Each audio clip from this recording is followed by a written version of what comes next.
I've always consistently tried to look at theories, the explanation of reality in terms of how, in fact, it explains the reality of my own existence, my own social existence. And sometimes things just don't make sense from where I'm located. When people talk about the capitalist system in a very neutral manner, it's a system that reproduces itself, and therefore a system which has certain problems. I have a problem with that because, is it the system or is it the people who dominate in that system which gives it the particular character that then leads to the kind of problems that we have, where issues of color, issue of where your geographical location is, and issue of your gender come into place. I mean, if it was just a system, surely it should not discriminate in terms of who the individual participants are and where they are located in that system. So having said that, I am then led to ask myself whether, in fact, when we're talking about a global crisis, do we... Somebody, there's a beeper going off. Is that your technology? Because I think it's going to disturb the sound. There's a little beeper going off. Okay, it's stopped. I think it was coming from the camera. It might. So, Darlene, as long as that doesn't mean that my time... No. Stop the clock.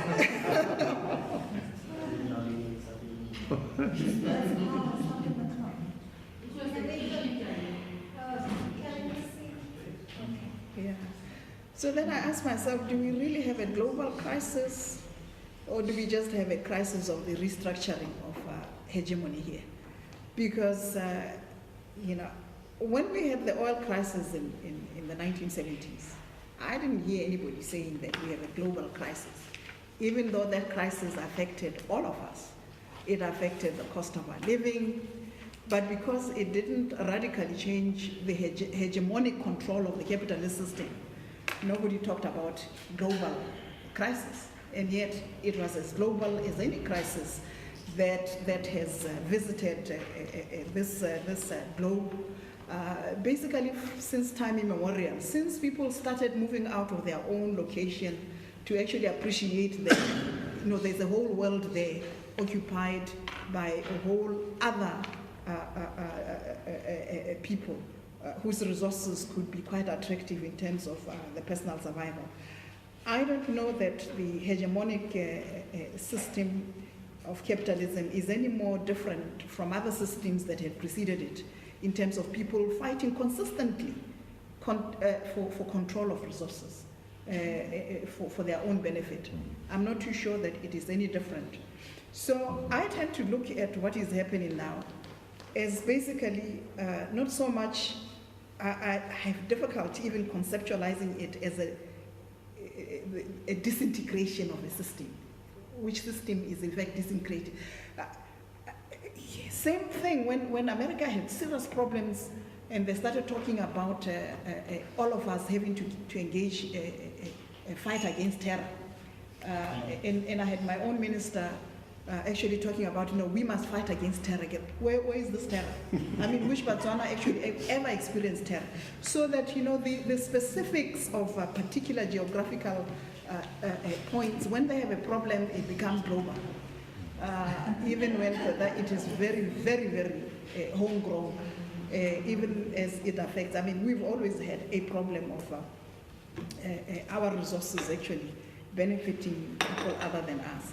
And therefore, it brings me then to the question that, under these conditions, which I think is just a restructuring of the global system, do we really have opportunities? And what is the nature of those opportunities?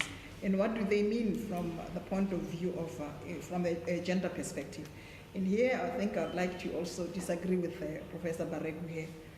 When you say now African labor has become non-valued. I don't know. I mean, if you go to America, you go to Europe, and you find both the intellectuals that ought to be facilitating the development of Africa, located in all these centers, as well as the taxi drivers who come from here. I'm not too sure that you could actually ever argue that African labor has become less valued. it seems to me that it is even more valuable because now you have different sorts of African labor. It isn't just the brute force, but also the intellectual labor power that the West is benefiting from. You look at the health system. The Botswana's health system is almost collapsing because most of our health workers are out in Europe, nursing the elderly in Europe. Now, from a gender perspective, let us look at the context in which the restructuring that we are seeing has happened. When most of Africa attained independence, it was very clear that the leaders looked at the system in which we found ourselves and to appeal to the common person, talked about how we needed to have a socialist system. Now, you name any of the leaders who actually led their governments, their countries to power. All of them, talked about socialism as the alternative. And what they simply meant that, we needed a system in which white domination would be replaced by some domination of some black people. And as soon as they came into power, socialism became a dirty word.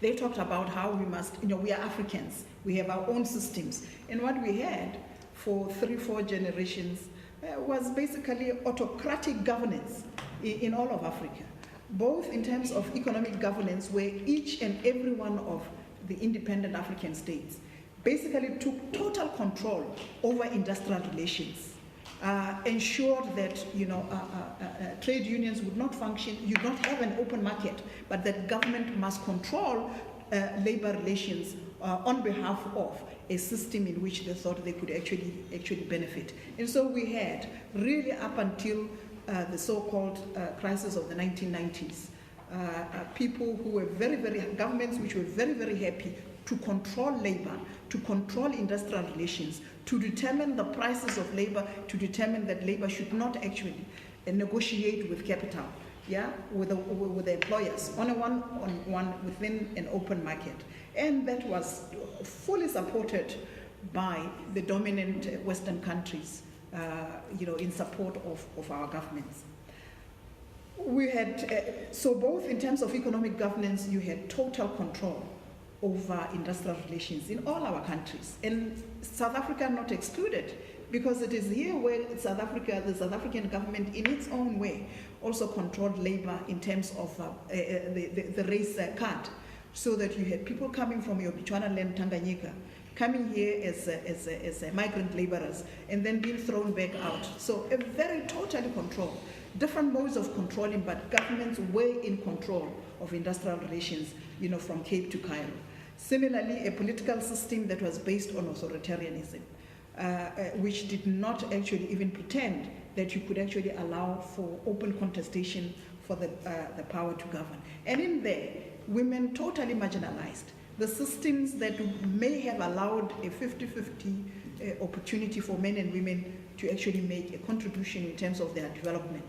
People very soon forgot that in terms of the economic systems that existed in our rural areas where most people actually resided, that the labor of women and the control of certain resources was on parallel with the labor of men. And so what we had was a system that tried to change those economic relations between men and men, and making it very, very clear that men had to dominate, as well as being extracted out of the rural economies to go and serve it. So you had a gendered structure